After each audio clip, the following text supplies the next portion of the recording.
It began like clockwork, every evening, just as the sun dipped beneath the tree line and shadows stretched long across the lawn. Max would rise from his place near the porch and walk stiffly to the edge of the garden. There, precisely at 7:15 p.m., he would stand still as a statue, eyes locked on the far corner where the fence met the thicket of woods. Then, without warning, the growl would rise low in his chest, steady and deep, until it burst into sharp, guttural barks that shattered the quiet. Walter, sitting with a blanket across his lap and tea cooling in his hand, would glance up from his newspaper, every muscle tensing out of habit. At first, he brushed it off. A squirrel, a raccoon, maybe just a scent caught on the wind. Dogs bark. That's what they do. But this was different. Max didn't just bark, he warned. And every night, it was the same time, the same place, the same look in his eyes, like he was staring at something just beyond human reach. Walter, a man trained to read signs and patterns during his years in the army, couldn't shake the feeling. This wasn't noise. This wasn't instinct. This was a signal. The dog who had once saved him in a war zone was now trying to save him in his own backyard. And Walter, though older and slower, began to wonder, what exactly was Max seeing in that corner of shadow? And why did it feel so deeply familiar? The first time Walter saw Mr. Clay, he was planting chrysanthemums along the edge of his front lawn, humming softly and wearing a wide-brimmed straw hat that made him look more like a Sunday painter than a man moving into a quiet rural neighborhood. The house next door had stood empty for over a year, its shutters sagging, its driveway cracked with time. But now it looked freshly painted, the roof patched, and a new brass mailbox gleaming at the edge of the road. Walter had watched the slow transformation from his porch, sipping coffee while Max lay with his head on Walter's boots. They'd seen people come and go, but Clay was the first to actually settle in. He seemed pleasant enough, mid-40s, lean, always polite. The kind of neighbor who waved when driving by and brought over a tin of cookies his first week in. He'd introduced himself with a warm handshake and a smile that never quite reached his eyes. "Just wanted to say hello," he had said. "Nice to meet someone with such a fine dog." Walter had nodded, cautious as ever, but returned the greeting. Max, on the other hand, had stood rigid by Walter's side, fur bristling, lips curling ever so slightly. Walter gave a quiet tug to his collar, thinking it strange. Max rarely reacted that way, especially not to someone so normal. But it didn't stop there.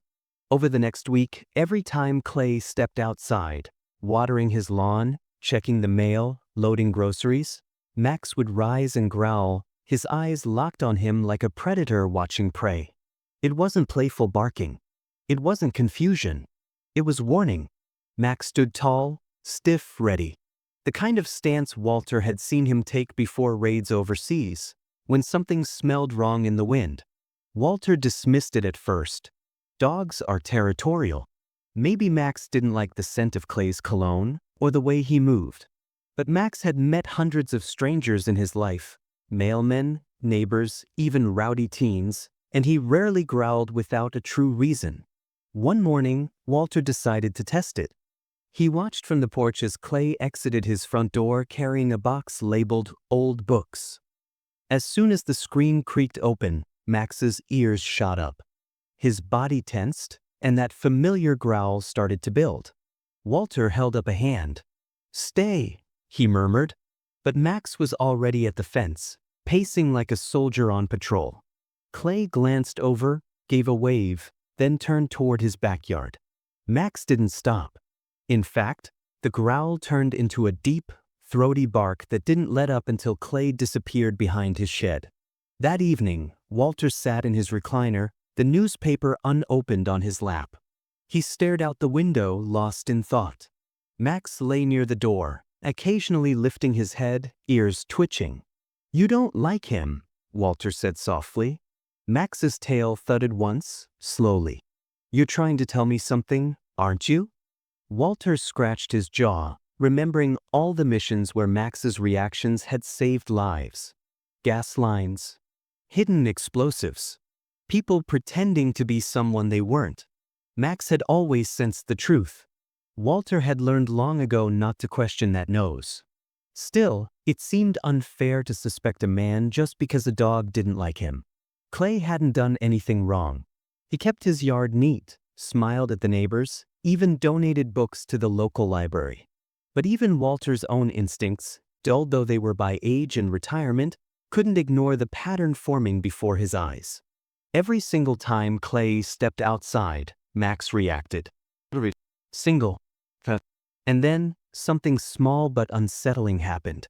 Walter had gone to retrieve his mail just before dusk and saw Clay standing at the edge of his porch, speaking quietly on his cell phone. Nothing odd about that, except for the look on his face. His body was turned slightly away, but his eyes were scanning the yard, darting, watchful. The way someone might look if they were expecting to be followed. When Clay noticed Walter, he ended the call abruptly, gave a short wave, and smiled. But his smile felt different now. Practiced. Empty. That night, Max barked again. 7:15 sharp. Same spot. Same tone. This time, he didn't stop. Not for 5 full minutes. Walter stared out into the shadows beyond the fence, his mind tracing connections. A polite neighbor. A dog with military training. A series of unspoken warnings. And a man who always seemed to be listening, even when pretending not to. Something inside Walter clicked. This wasn't just a dog's tantrum. This wasn't just a coincidence. Max was seeing something. Sensing something. And Walter, who'd once led squads into enemy territory on the strength of signs more subtle than this, knew one thing for certain. If Max was sounding the alarm, there was a reason. And it was time to stop ignoring it. It was one of those quiet midweek mornings, the kind where time felt slower and the world outside Walter's window barely moved. The kettle on the stove gave a low whistle, and Max lay sprawled under the breakfast table, his ears twitching in half-sleep. Walter shuffled over to the old bookshelf in the den, searching for a crossword book to fill the empty hours. But instead, his fingers brushed a thin stack of newspapers tucked behind a dusty photo frame. Yellowed, curling at the corners, they were relics from another time, editions saved for reasons long forgotten. He pulled one out at random and sat down at the table, flipping through its pages more out of nostalgia than purpose. The date read, June 12, 2003. Local news from a time when his joints didn't ache and Max had still been a pup. He skimmed articles about county fairs, budget meetings, and high school football. But then a headline caught his eye near the bottom of page 6. 2 children missing in Cold Springs area, investigation stalls. His brow furrowed. Cold Springs wasn't far. Just 2 towns over. Walter leaned closer, tracing the short article with his finger. It mentioned 2 siblings, David and Eliza Monroe, aged 8 and 10. Vanished on their walk home from the summer library program. Last seen playing near the edge of the woods. No signs of struggle. No clues. Just gone. Below the article was a grainy black and white sketch compiled from witness accounts. Walter stared at it. Shaggy hair, long nose, a thin face with high cheekbones. It was a typical composite sketch. Vague, proximate. And yet, something about it chilled him. That jawline. That slight crookedness to the nose. That uncanny expression of someone trying too hard to look gentle. His mind immediately conjured Clay's face, like a shadow rising behind the image. He blinked and shook his head. "Don't be foolish," he muttered to himself. That was 20 years ago. Still, the resemblance nagged at him. He folded the page and slid it across the table as he reached for his coffee. Just then Max stirred. The dog's nose twitched, his eyes darting to the paper. Without hesitation, Max stood, patted over, and let out a sharp bark. Walter looked down, startled. "What's gotten into you?" Max growled low, teeth flashing as he lunged forward and snatched the newspaper with his jaws. In one swift motion, he tore the page clean in half, right through the middle of the sketch, and then pawed at the shredded paper like it offended him. Walter froze. Max had never done that before, not in years. He didn't chew things. didn't tear up socks or shred boxes. And he certainly didn't attack newspapers. But here he was, standing over the crumpled remains of a 20-year-old cold case, eyes fixed on Walter as if to say, "See what I'm trying to tell you?" Walter's pulse quickened. A coincidence? Maybe, or maybe not. He bent down, picking up the torn pieces and trying to reassemble the sketch. He laid the fragments out on the table, but the damage was done. The face was broken, almost symbolic in its destruction. He stared at the sketch again and then out the window, toward Clay's house. The blinds were half drawn. The yard quiet as always. Nothing out of place. Nothing suspicious. And yet, Walter leaned back, memories flooding in. Years of training, instincts honed in war zones where missing one small clue meant lives lost. He'd always trusted Max's reactions in the field, even when they didn't make sense to others. A low growl near a crowded market had once led them to uncover a buried IED. A sudden bark during a night patrol saved his unit from walking into an ambush. Max had seen things Walter never could, and he had never been wrong. He picked up the newspaper again, smoothed out the creases. The article mentioned the children had last been seen at a summer program held at a now-defunct school, one that had recently been purchased and demolished by a private contractor for redevelopment.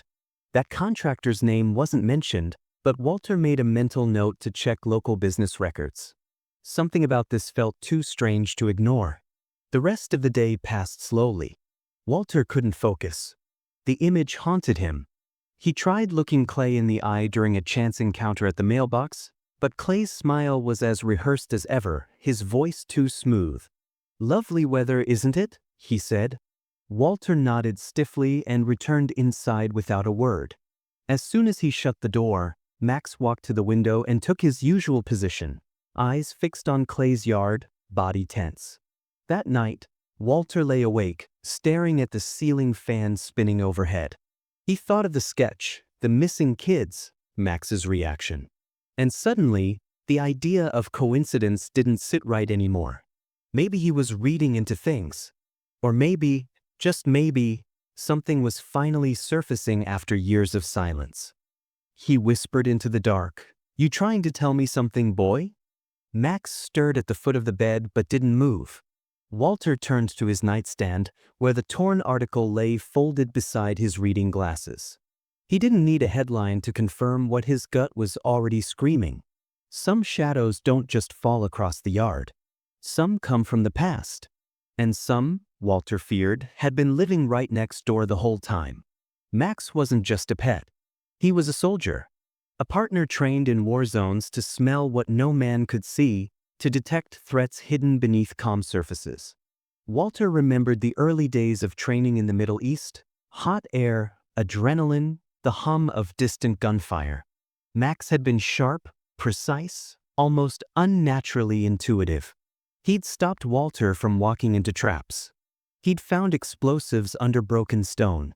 Once, he even barked seconds before a mortar round hit, giving Walter just enough time to dive behind cover. That kind of instinct didn't fade with retirement. It simply changed its battlefield. Now, the battlefield was his backyard, and the war was far quieter, but just as serious. It started on a Tuesday. Clay had rolled his garbage bin out to the curb late in the evening. Walter, sitting by the window as usual, noticed Max perk up instantly. Not with curiosity, but that old rigid tension like back in the field. Max stared at the bin for nearly 10 minutes, unmoving, before finally padding over and sitting beside it. Walter followed him out, expecting the usual. Maybe a raccoon had been poking around, or some meat scraps had caught his scent. But Max didn't sniff for food.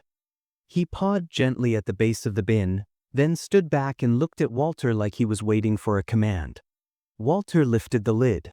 The top was filled with everyday trash, banana peels, food wrappers, crushed soda cans. He poked around with a stick, careful not to disturb much, but then something caught his eye. Near the bottom, barely visible beneath a damp pizza box, was a thin strip of faded pink cloth. He reached in and carefully pulled it out, a child's hair ribbon, stained with dirt and brittle at the edges. Tied around it was a small white shirt button, cracked clean down the center. Walter's breath caught in his chest. He turned to Max, who now stood stiff, tail down, ears forward. The kind of stance he used to take when he'd find something dangerous. Walter turned the ribbon over in his hand. Faint, embroidered letters were barely visible. He didn't know what they meant, but he knew this didn't belong in Clay's garbage. That night, Walter didn't sleep. He sat in his recliner, the ribbon placed gently on the end table, and stared out the window for hours. The shadows didn't move. Clay's house was dark. Max lay at his feet, eyes half open, still alert. The next morning, Walter began his own kind of operation. No more idle watching. He opened a fresh notebook, labeled the first page, Clay, Observations, and began taking notes like he once did during reconnaissance missions. Times of movement, visitors, patterns. He wrote down every little thing.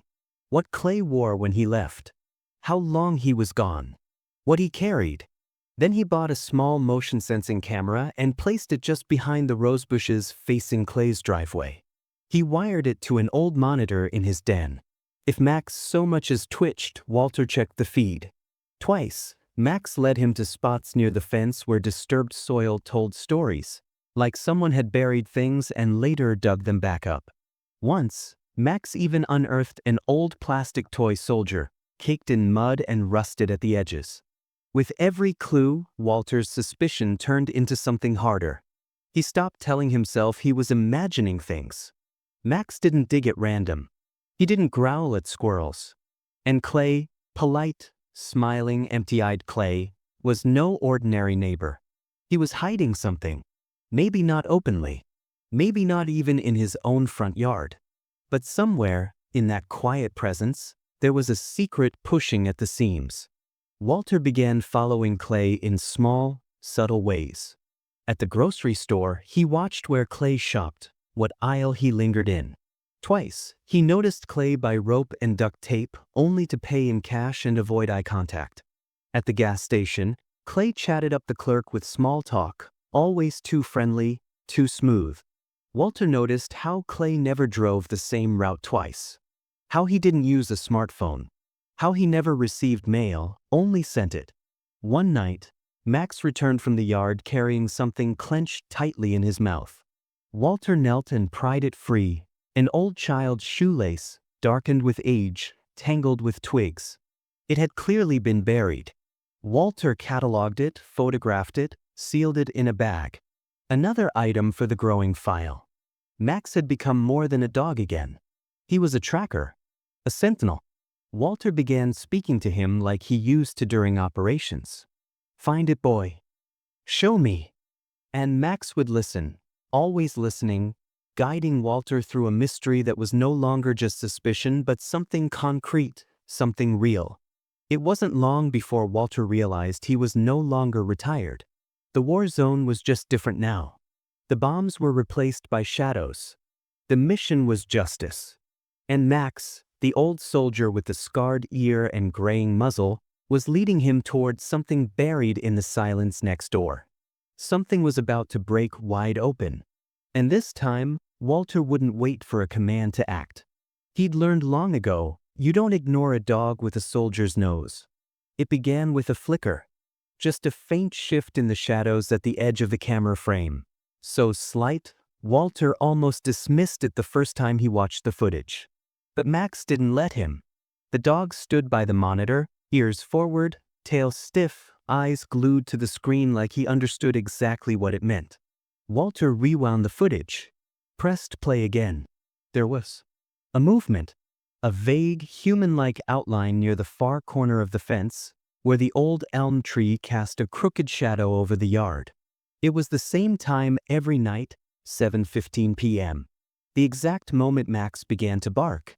Walter leaned closer, slowing the playback.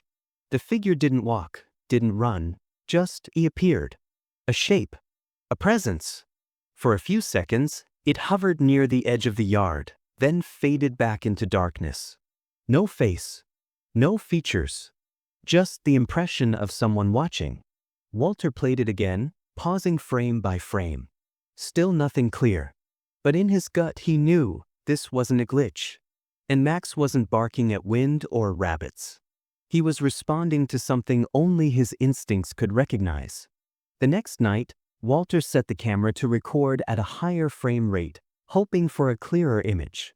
He sat with Max in the den, both of them waiting. When the clock hit 7:14, Max sat up. One ear cocked, one paw half lifted. 7:15, he stood and growled low and steady. Walter turned to the monitor, and there it was again. The silhouette. Same place. Same eerie stillness. The hair on the back of Walter's neck rose, and for the first time in years, he felt the cold edge of fear crawl down his spine. By the third night, it became a pattern. Always the same. The shape, the time, Max's reaction. Walter no longer doubted it. This wasn't superstition or the tricks of an aging mind. Someone was there. Watching. Lurking. Testing boundaries. He saved the footage to a USB drive and drove into town the next morning. The sheriff's office was quiet, the bell above the door jingling as he stepped inside. Sheriff Combs, a broad-shouldered man in his late 50s, looked up from his desk. "Morning, Walter," he said with a smile. "What brings you in?" Walter handed him the USB without a word. "Watch this. Footage from my yard. I've got a trained dog who's reacting to something every night at the exact same time. I think you'll agree, it's not just shadows." Combs sighed and plugged the drive into his computer. He watched in silence, the ghostly silhouette flickering on the screen. He rewound, played it again, then leaned back and rubbed his chin. "It's not much, Walter," he said finally. "Could be anything. Light reflection. Some neighbor kid messing around. You know how shadows play tricks." Walter stiffened. "This isn't a trick. This has been happening every night for a week.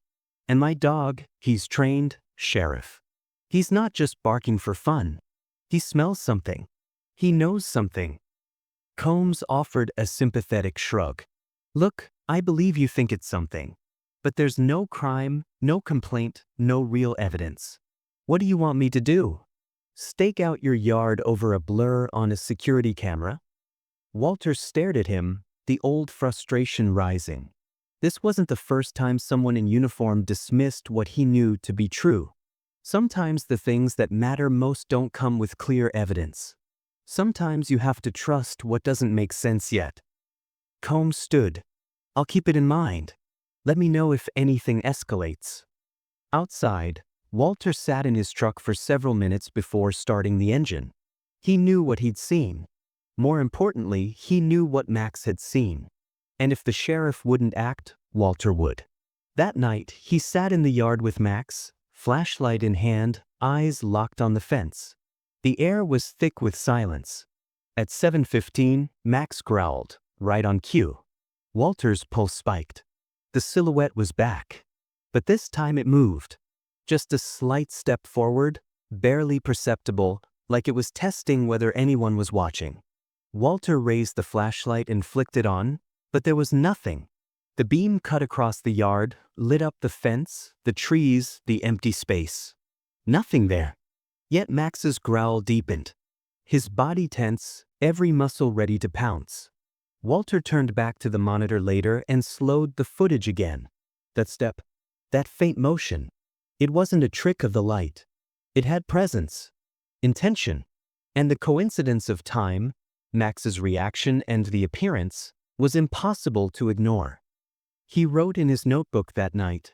Shadow reappeared. Movement detected. Max 100% reactive. No human visible to the eye. Something's watching. Something real. For days, the routine continued. Walter documented everything. Weather conditions, moonlight, noise levels. It didn't change. Max knew when it would appear. Max knew where it would stand.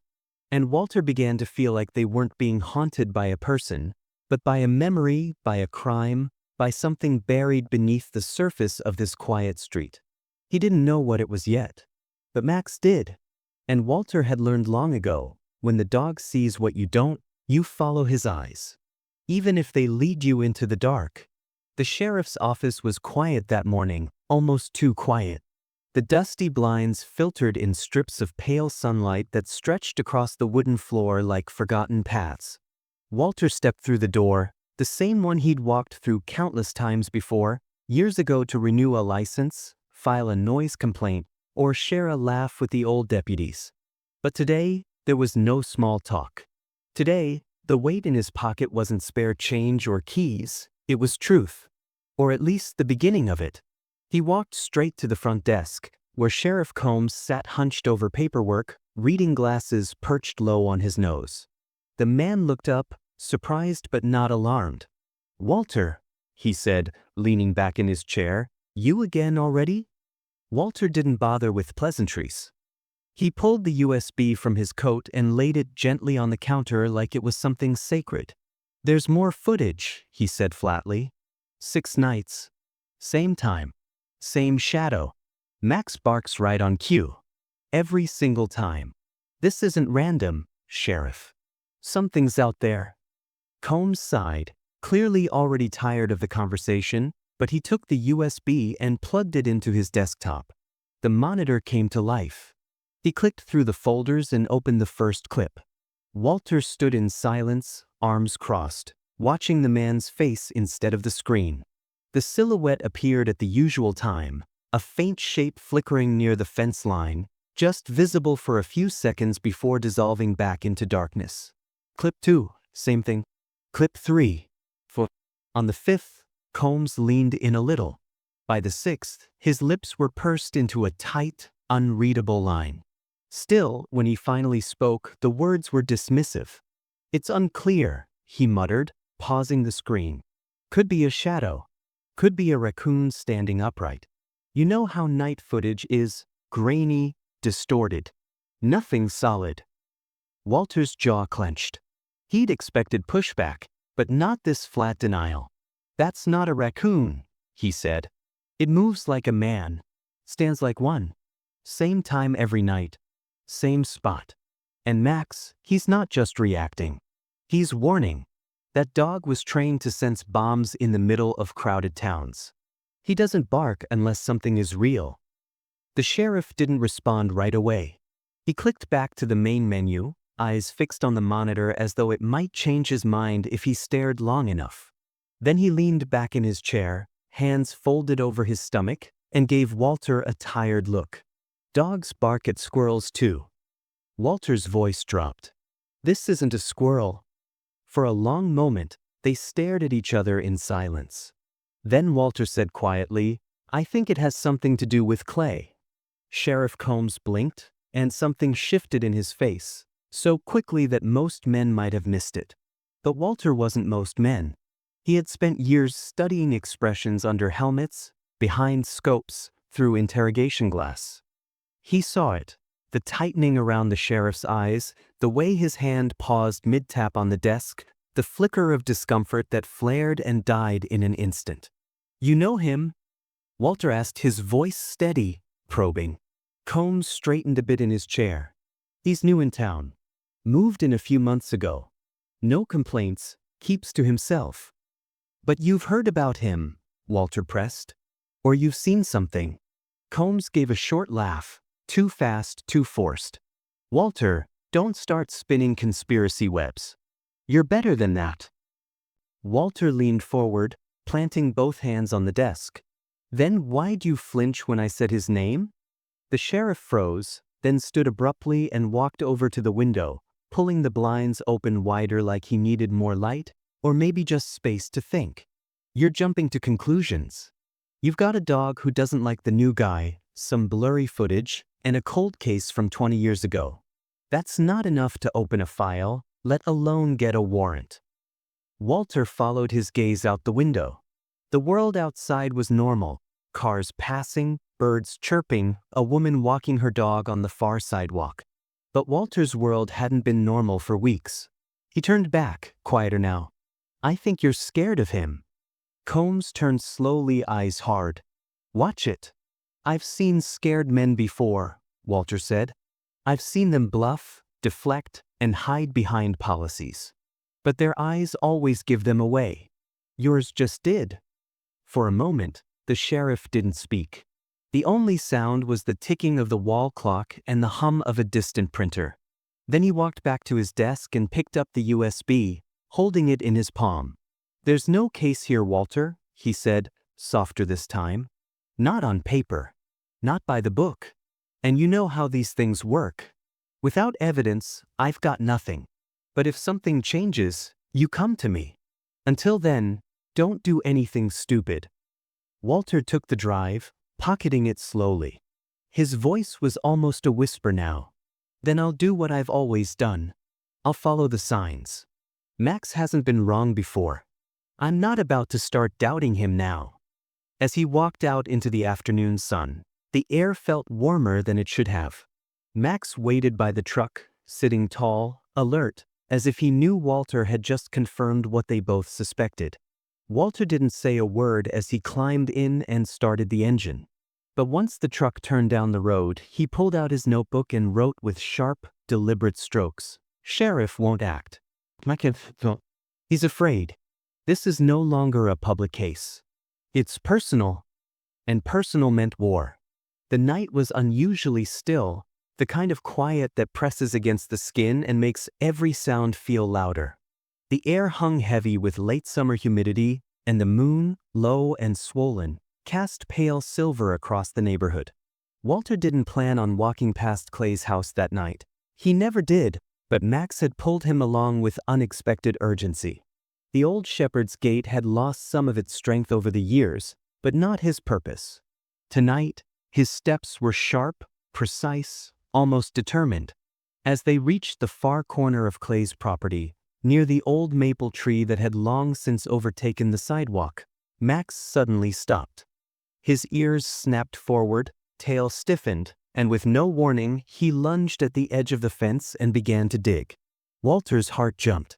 "Max, stop," he whispered harshly, looking around the quiet street. But Max wouldn't stop. Dirt flew behind him in thick sprays, claws scraping hard against the packed earth as he let out a low, relentless growl that vibrated deep in his chest. Walter stepped closer, peering through the slats of the wooden fence. That's when he saw it, half hidden behind an overgrowth of ivy and discarded garden tools. A small, heavy steel door embedded into the ground. Not a storm cellar. Not a root shed. This was something else entirely. A basement entrance. And it had a thick, rusted padlock bolted across it like it hadn't been opened in years, or like someone didn't want it to be. Walter's eyes narrowed. Just as he leaned in to get a better look, he froze. A sound, muffled, but unmistakable. From beneath the locked basement, something stirred. A soft metallic clink, like chains shifting. Then the slow drag of something across a concrete floor. Then, barely audible, what sounded like whispers. Human whispers. One voice. Maybe two. Not loud enough to make out words, but filled with something unmistakably raw. Fear. Max stepped back and began barking, not frantic like with squirrels or cats, but steady, commanding, purposeful. His bark echoed off the nearby homes like an alarm bell in the night. Walter grabbed his collar gently, pulling him back, and they hurried across the street to the shadow of a large elm. He pulled out his small notepad, the one he carried during recon in places far darker than this, and began scribbling. Time: 11:43 p.m. Location: 117 East Valley Road. Basement access: concealed rear exterior, locked steel door. Audible activity: metallic dragging, human whispering, duration 14 seconds. Dog reaction: high alert, sustained digging, non-random barking. He paused for a second, then added, possible live presence beneath residence. Riskai. He looked back at the fence. Clay's windows were dark, the house silent. But Walter didn't believe in coincidence anymore. Not after what he and Max had seen, what they had felt. He had trusted this dog in combat zones where a single hesitation meant death. Max never acted without cause. And tonight, he hadn't just reacted, he had led. Something under that ground was triggering every bit of his old training. Not scent. Not noise. Something deeper. like memory, like instinct. Walter slipped back to his house and immediately began compiling everything. Camera footage, the torn ribbon and button, the toy soldier Max had unearthed, the newspaper sketch, the sheriff's unease, and now this, a basement door and voices that shouldn't be there. He built a file on clay, printed business records, looked into property purchases, even traced the ownership of the house back 2 decades. Clay hadn't owned it for long. Before that, the house had been unlisted for 3 years after the previous owner disappeared during travel abroad. Walter felt the chill deepen. Over the next 3 nights, Max returned to the same spot. Every time they passed by, his body would tense, and he'd lead Walter straight to the fence. Each night, he barked, not wildly, but rhythmically, like he was calling out to someone who couldn't answer. And every night, Walter stood by him, watching that hidden door behind the ivy, listening for the faintest sound. One night, he caught another noise. A single tap. Then silence. Max lowered his head, nose pressed to the earth, and let out a long, low whine. It wasn't fear. It was sorrow. Walter couldn't sleep after that. He stayed up in the den, old maps and floor plans spread across the table, trying to figure out if that basement connected to anything. Old sewage lines, tunnels, forgotten pathways from the mining era. But it was dead space. No city record even showed a basement. According to official blueprints, the house didn't have one. That meant it was either added illegally or was never meant to be discovered. The next morning, Walter wrote a final note in bold red ink across the top of a fresh page. Max is not searching.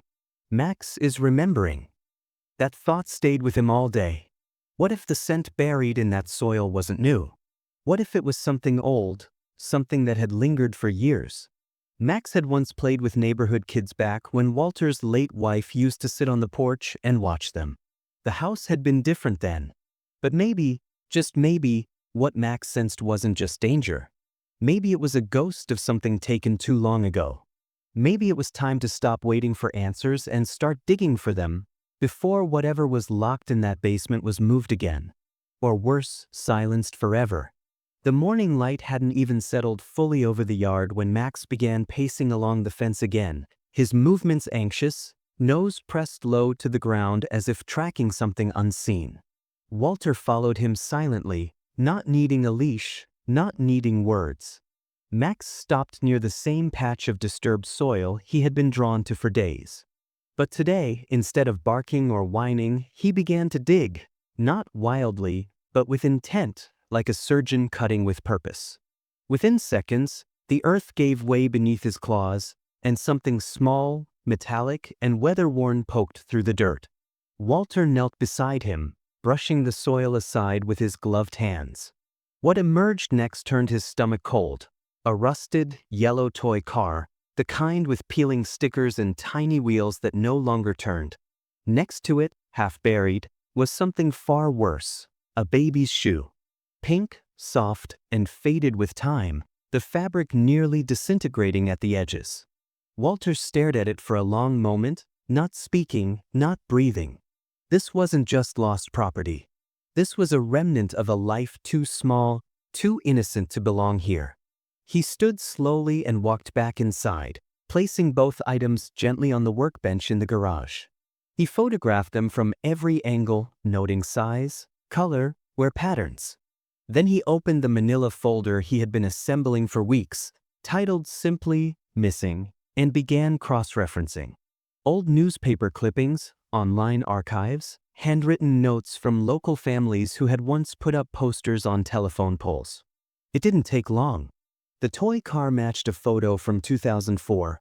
A little boy named Danny Holt disappeared from a church picnic just 10 miles away. The baby shoe?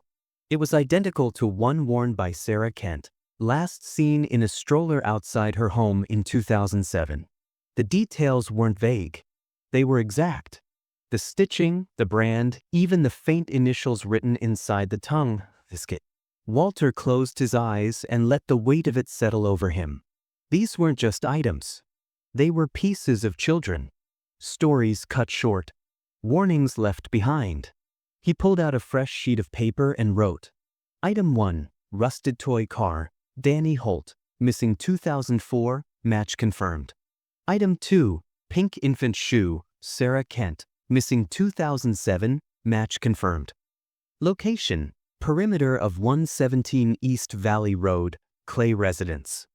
Conclusion, Clay is not merely suspicious, he is a potential serial predator connected to multiple child disappearances. Walter stared at the words, his hand trembling slightly. It was the first time he had admitted it in ink.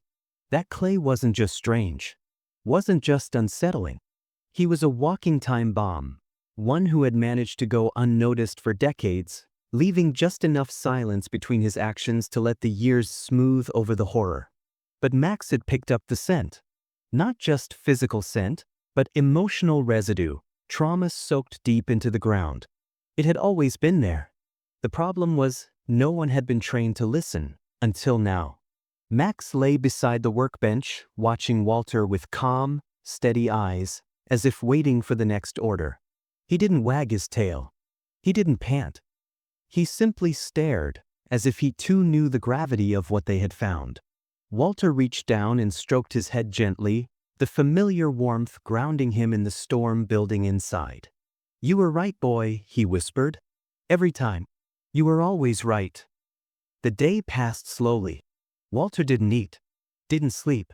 He spent hours pulling old case files, printing maps, connecting dates and places like a man assembling a jigsaw puzzle with pieces soaked in blood. The same pattern emerged again and again. Children vanishing near wooded areas, close to train yards or hiking trails. Always quiet, always quick. No evidence. No witnesses. And all within 50 miles of Clay's current residence. Walter highlighted the years, 2002, 2004, 2007, 2010, 2014. Gaps of 2 to 3 years. Enough time for attention to fade. For the media to move on. For pain to grow silent in the homes left behind. And then, the cycle would start again. He stared at the timeline, eyes burning, throat dry. Max had broken the pattern, not with a badge or a gun, but with his nose, his memory, his unwavering focus. Walter realized something else, too. The objects weren't just evidence. They were placed, buried in such a way that only a creature like Max could find them.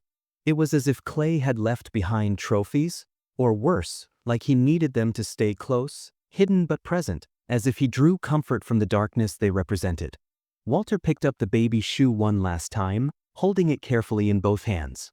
He could still see the faint crease where it had bent at the toe. A child had once run in this, laughed in this, been held and kissed and protected, until someone took all of that away. That night, Walter locked the garage and placed the evidence in a secure fireproof box beneath the floorboards of his study. He installed another camera, this one facing the back corner of Clay's house, aimed low toward the earth where Max had dug. And in the last light of dusk, he sat on the porch with his old dog beside him, watching the shadows grow longer. He didn't feel fear anymore. Only purpose. Because now he knew. Max had uncovered more than secrets. He had unearthed the past. And Walter would not let it stay buried.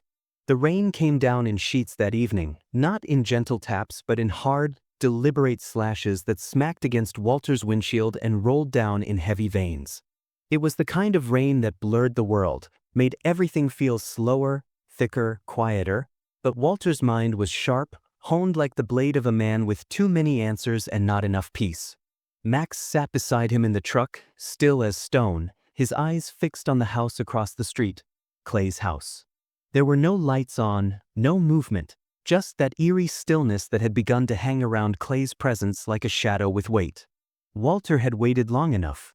There comes a moment when doubt has to step aside and truth, however ugly, however dangerous, must be dragged into the light, even if it was through a storm. He stepped out into the rain, hat pulled low, coat already soaking. Each step toward Clay's porch felt like a chapter closing behind him. This wasn't surveillance anymore. This wasn't observation. This was confrontation. When Clay opened the door, his eyes were calm at first, almost relieved, like he'd been expecting this all along. Walter didn't speak right away. He simply nodded once and asked if they could talk. Clay stepped aside, motioning him in, his smile the kind that never quite reached the eyes. Inside, the house was too clean. Sterile. Every surface spotless, like something was constantly being wiped away. Walter noticed a single chair out of place, slightly angled toward the window, as if someone had spent hours just watching. They sat across from each other, and for a few moments, the only sound was the rhythmic tick of the old clock above the fireplace and the steady hum of the rain outside. "You've been watching me," Clay said finally, his voice measured, thinly veiled tension beneath the surface. Walter kept his voice low, steady. "And you've been hiding something." Clay smiled again, but this time there was no attempt to pretend. He looked away, toward the fireplace, then back. "I knew you'd come eventually. You've got that soldier's way of seeing through things. I saw it the day we met." Walter didn't flinch. Max dug up a toy car. And a baby's shoe. 20-year-old items. Items that matched the profiles of missing children. Clay's expression darkened, not fear, but something deeper, more twisted. "I never touched those kids," he said, eyes burning now. "Not the way they all think." Walter didn't move. Inside his coat pocket, his phone was already recording. Audio only. Tucked in his chest pocket, positioned perfectly. Clay stood and walked slowly to the window, his hands trembling slightly as he pressed his palm to the glass. They were already broken, those kids. Used. Passed around like garbage in places nobody dares talk about. You don't know what it's like to see that and be powerless. To scream and no one listens. I was part of it once, not the doing. The hiding. The ignoring. The paperwork. The silence. His voice cracked, a twisted pain bleeding through his words. Then I saw one. Her name was Eliza. 8 years old. Her eyes, they were empty, like someone had scraped her soul clean out. That night I killed the man who brought her in. First time I ever killed anyone. They called it self-defense. It wasn't. It was rage. Walter didn't breathe. Clay turned around now, his face flushed, voice rising. That was the beginning. The ring didn't vanish, it relocated. Disguised itself. And I kept following it. Every 2 years, a new name. A new face. A new child. I knew who they were, I could feel it, predators in plain sight. I couldn't stop them all, but I stopped some. I buried reminders. Trophies, if that's what you want to call them. They were the monuments. For the ones no one would remember. His hands trembled now, fists clenched. "You think I'm a monster, don't you? You think I'm just another pervert." But I was cleansing, balancing the ledger. Walter's throat was dry. He said nothing, let the man spill everything. Clay's voice dropped again, almost a whisper now. "That shoe Max found? That belonged to a girl I couldn't save. Her body was never found. The toy car, his killer lives 3 towns over, wearing a sheriff's badge. I couldn't get close. But I kept the car. A reminder. Because justice doesn't come to people like them unless someone makes it happen." Walter leaned forward just slightly. "So you made yourself the hand of justice?" Clay nodded slowly, broken smile on his lips. "Someone had to." The room was heavy with silence again, thunder rolling distantly outside. Walter looked him in the eyes. "And what happens when justice turns into justification?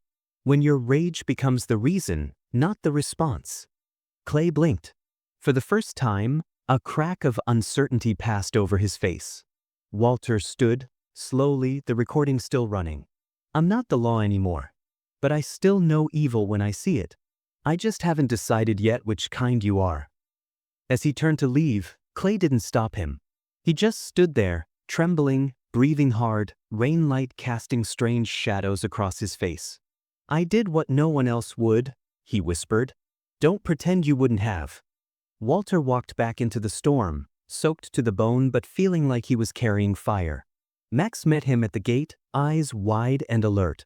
Walter didn't speak. Just knelt beside him and let his hand rest against the old shepherd's chest. In his coat, the phone kept recording. But Walter had heard enough. Now the world needed to. It was just after dawn when Walter returned to Clay Street, this time not as a neighbor or a quiet observer, but as a man stepping deeper into a maze he could no longer step back from.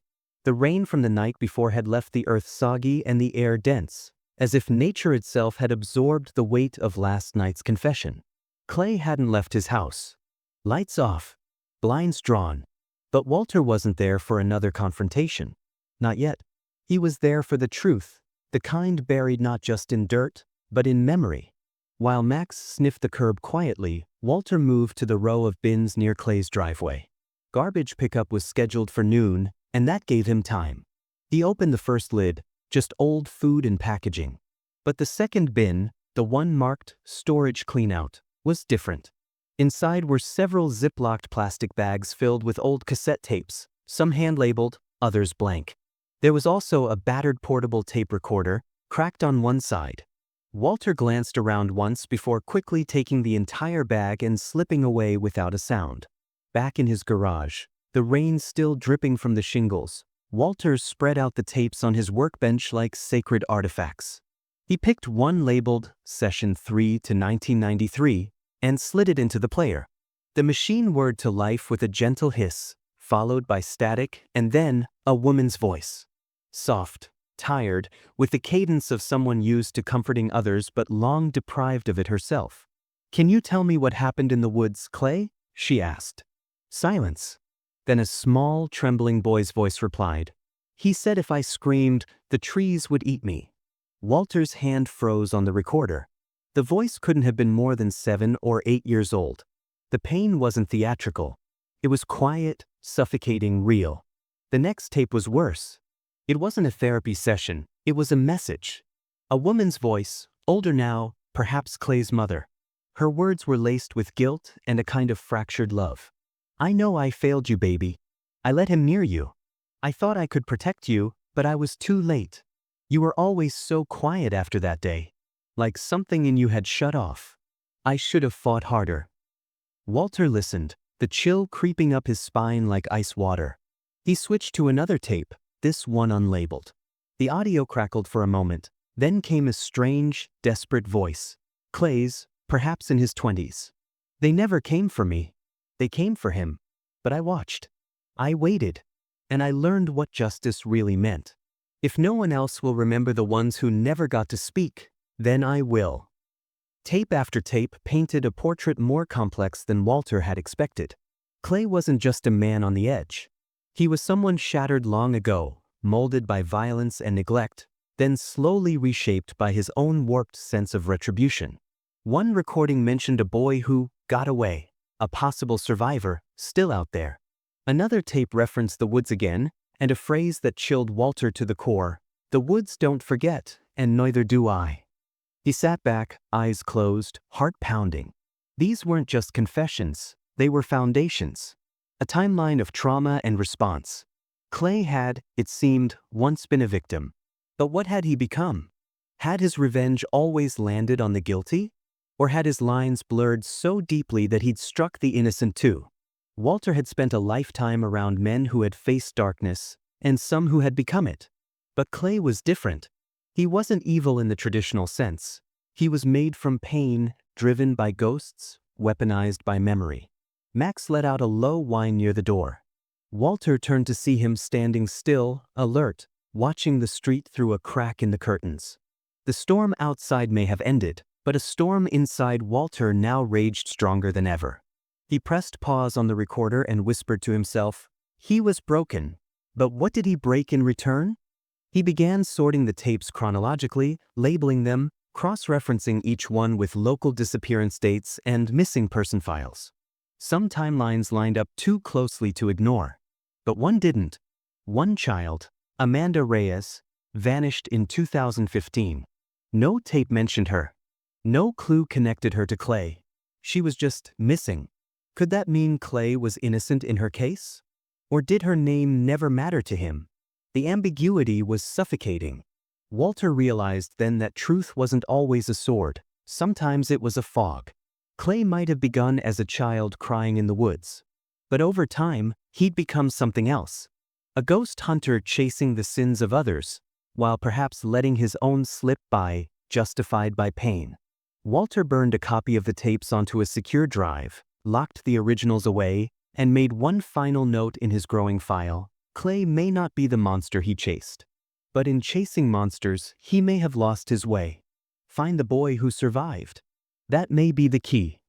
As the sky darkened once again and thunder echoed distantly, Walter stood by the window, Max at his feet, and watched Clay's house across the street. A place filled with screams caught on tape, with rage dressed as righteousness, and with secrets that no longer stayed silent.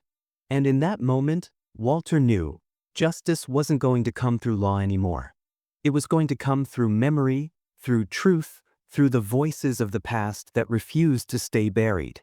It happened just past midnight, that peculiar hour when the world forgets to breathe and everything falls into a fragile stillness. Walter had drifted off in his chair, the police tapes from earlier still echoing faintly from his recorder. But it was Max who jolted the night alive. The old shepherd burst through the back door with a suddenness that startled even Walter's war-trained nerves. Max didn't bark, not yet. He growled deep and guttural, his hackles raised and eyes blazing like he was no longer just a dog, but a soldier on a mission. Then, without hesitation, he sprinted toward Clay's house across the street. Walter leapt up, calling his name, but Max didn't turn back. His powerful body, despite age and wear, moved like a creature pulled by instinct, memory, and something more primal: truth. Walter barely had time to grab his coat and flashlight before the first bark rang out. It wasn't like the others, not a warning or a complaint. It was relentless, sharp, demanding. By the time Walter reached the edge of Clay's yard, Max had already torn through a section of the back fence and was standing directly on top of the basement hatch, the one Walter had seen, the one he had written down, documented, but never dared open. Max's barking intensified, echoing through the quiet suburb like a siren. Lights flicked on in neighboring houses. Curtains shifted, but Max didn't stop. He pawed at the rusted door, whined once, then growled again, a sound full of grief, fury, and urgency. Walter's breath caught in his chest. This wasn't behavior, this was history erupting from the earth. Without wasting a second, he pulled out his phone and called 911. Within minutes, sirens painted the night in red and blue. The police arrived, and though at first skeptical, Walter's insistence and Max's unwavering, almost maddening urgency forced them to act. Clay's house was quiet. No movement inside. Officers knocked, pounded, then kicked the front door in. It was empty. No sign of Clay. No sign of a struggle. Just the silence of a predator who knew the walls were closing in. The officers moved to the backyard, where Max was still stationed at the hatch, now sitting but trembling, his ears pinned and his body tense like he knew what was coming. One of the younger officers approached the door and yanked at the padlock. "It's rusted but not too old," he muttered. With bolt cutters and a bit of force, the lock gave way with a sharp crack and the basement door creaked open, releasing a rush of air that smelled like mold, iron, and something worse. Flashlights cut through the dark staircase as officers descended. Walter waited above, his heart in his throat. Max whimpered beside him, ears straining forward. Then came the voice, one word from the officer below. "Oh, God." What followed was chaos. The officers called in backup, crime scene techs, a forensic unit. Walter wasn't allowed down, but he saw the change in their faces as they came back up, pale, grim, the kind of expressions only seen when the soul absorbs something the mind never should. One officer, shaking, told him softly, "There's a room sealed off, hidden behind false drywall. Blood traces on the floor, chains embedded into the concrete, a mattress decayed, clothing, toys, old, broken, personal belongings, IDs, ribbons, some labeled, some not." Walter turned away, gripping the porch rail, bile rising in his throat.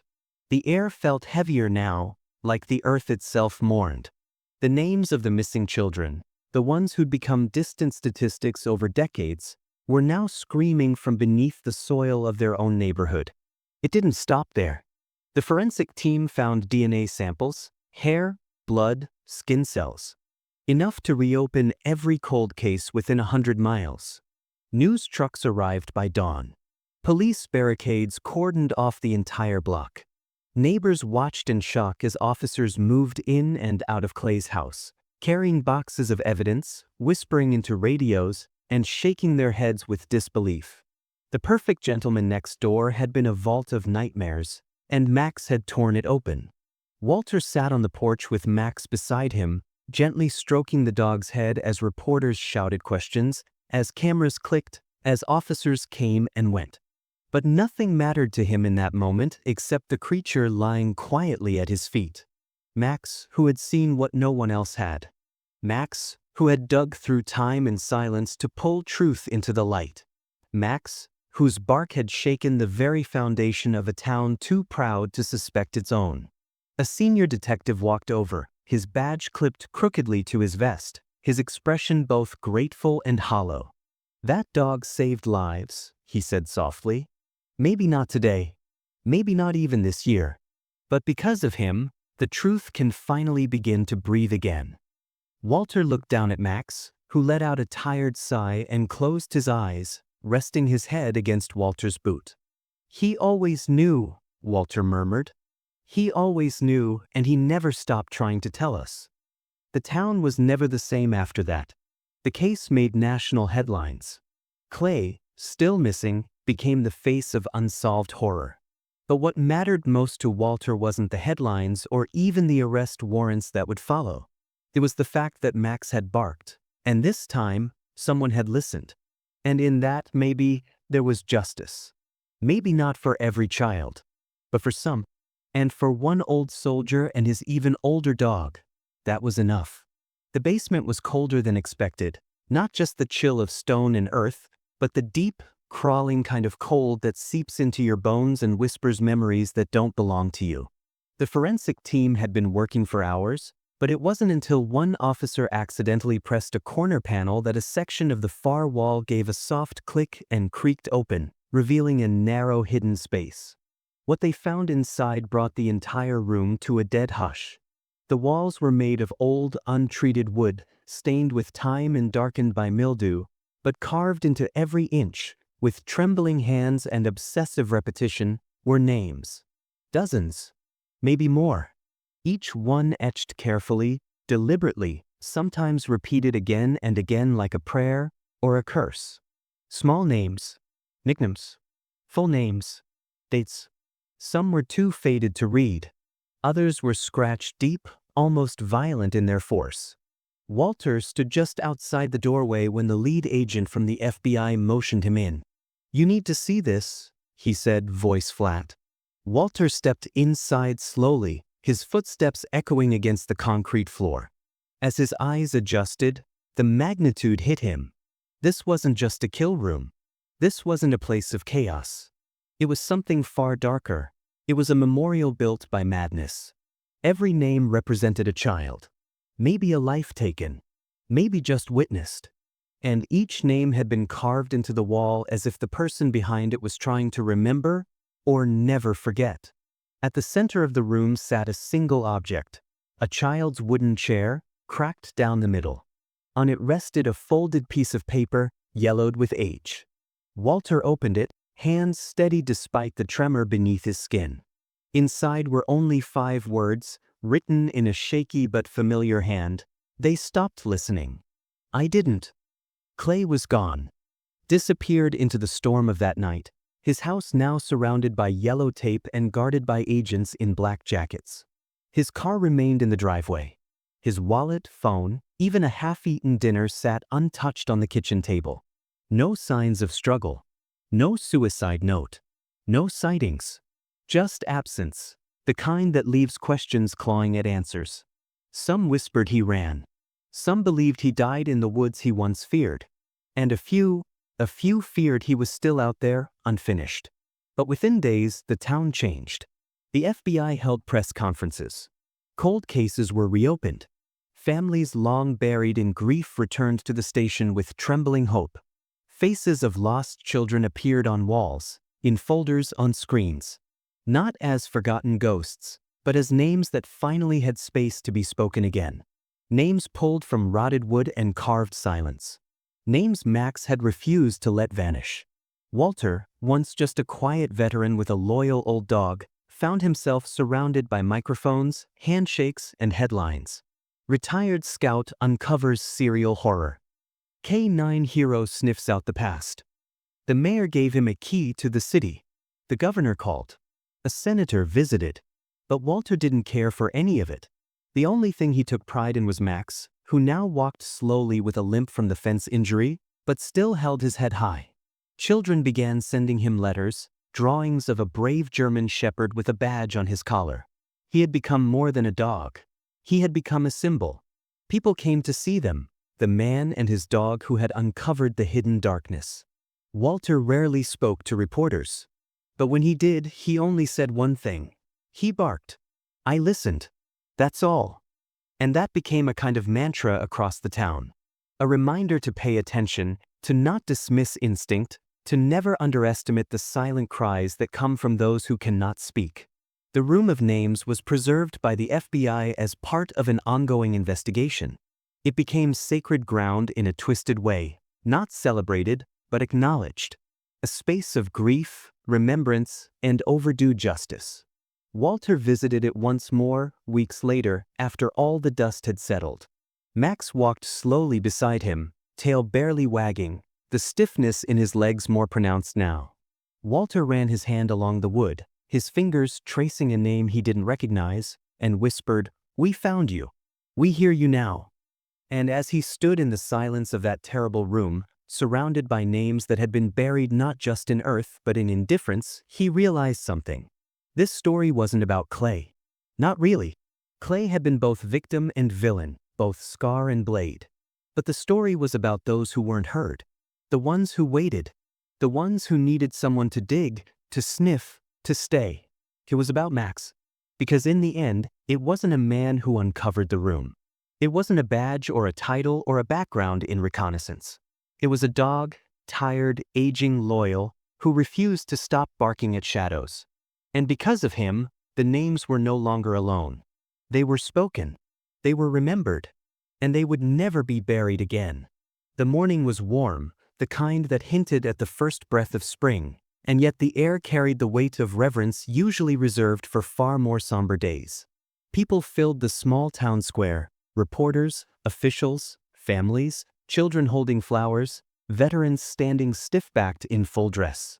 The fountain had been drained, its stone base replaced with a polished granite slab now encircled by blooming white roses.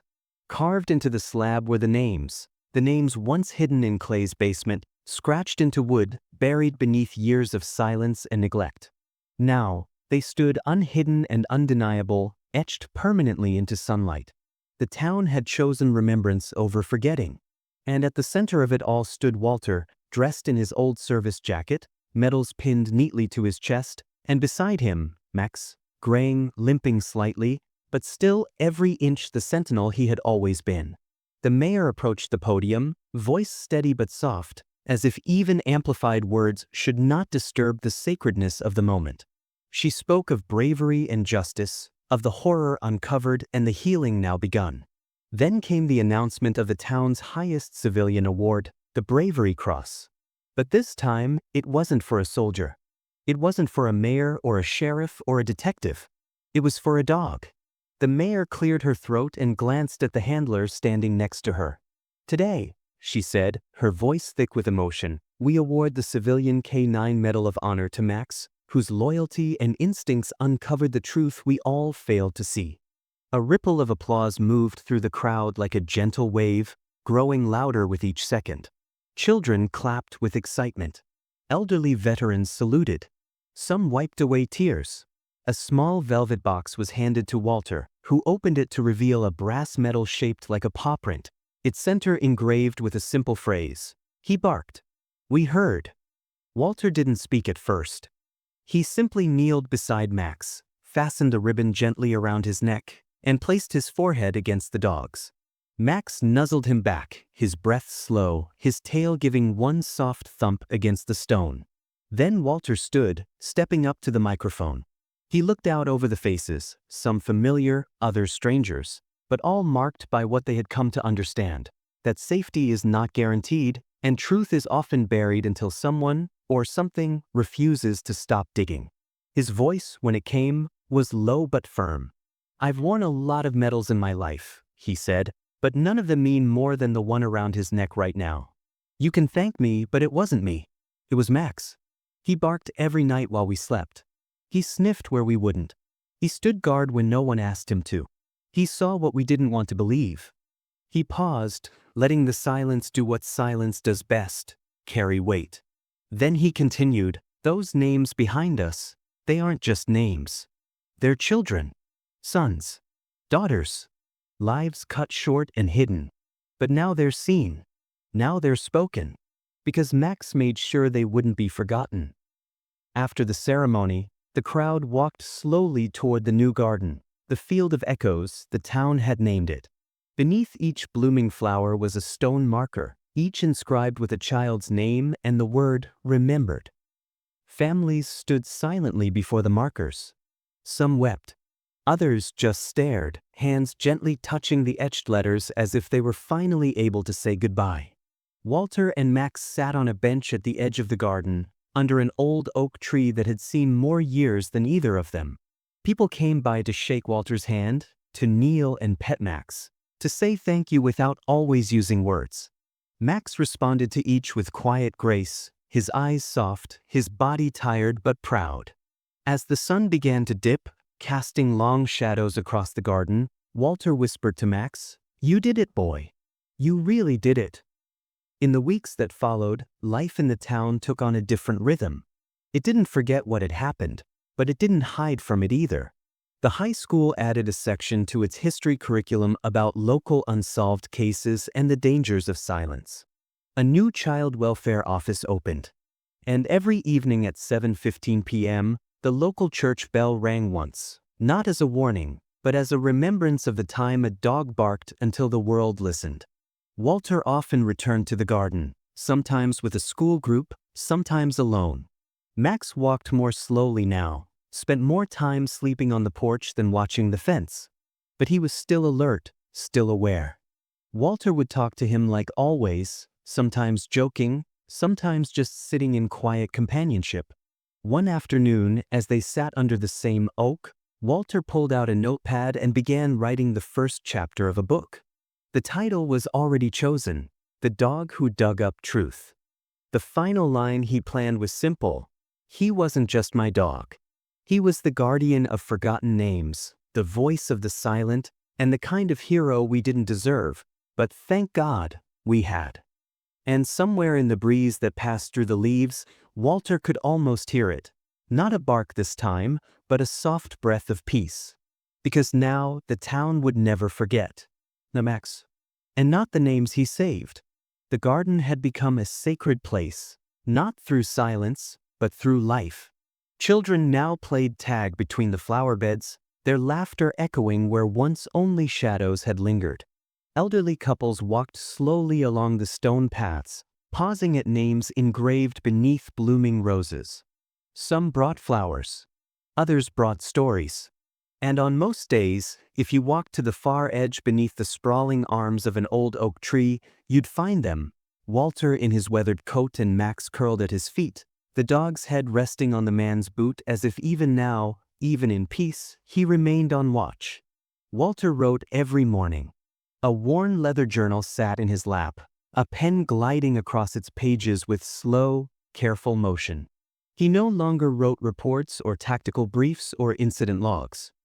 He wrote memories of the children whose names were now etched in stone, of the neighbors who had looked the other way for too long, and most often of Max. Sometimes he wrote letters addressed to no one in particular. Sometimes he just described the way the light looked on the flowers, or how Max's breathing changed when he fell into a deep sleep. Max didn't bark anymore.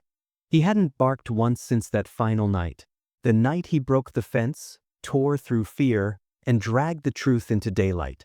It was as if, in that moment, his mission had ended.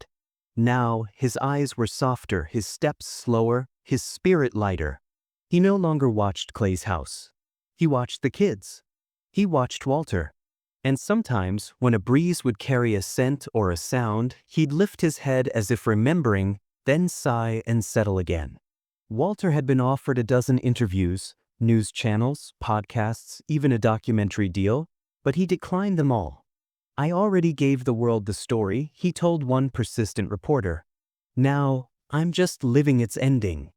The only place he shared his words was right there in the garden, on that bench, where people could walk by and see pages of his journal resting open, filled with handwritten thoughts like footprints left on a trail. One morning, a little girl in a blue dress ran up to him holding a daisy. She pointed to Max, who blinked slowly but didn't move.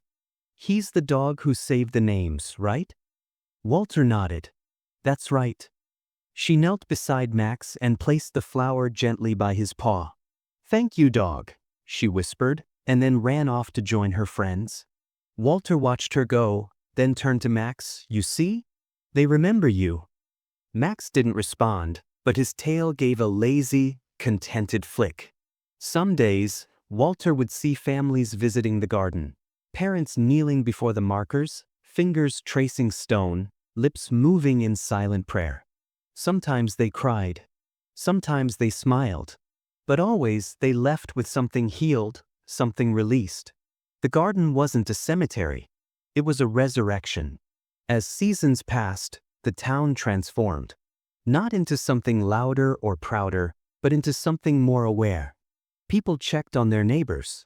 Teachers taught children how to speak up and how to listen. The sheriff's office opened a new division for missing persons, staffed by a woman who had once been one of those children who almost disappeared. And every year on the anniversary of Max's discovery, the town held a quiet ceremony. No speeches, just candles, a reading of names, and a moment of silence broken only by the wind in the trees. Walter aged quietly. So did Max. They were both survivors of too much noise and not enough truth. But together, they had changed something no one else had dared touch. One afternoon, as the sun settled golden behind the hills, Walter finished the final line of his journal and closed the book. He looked down at Max, whose eyes were closed, body stretched in the last warm light of the day.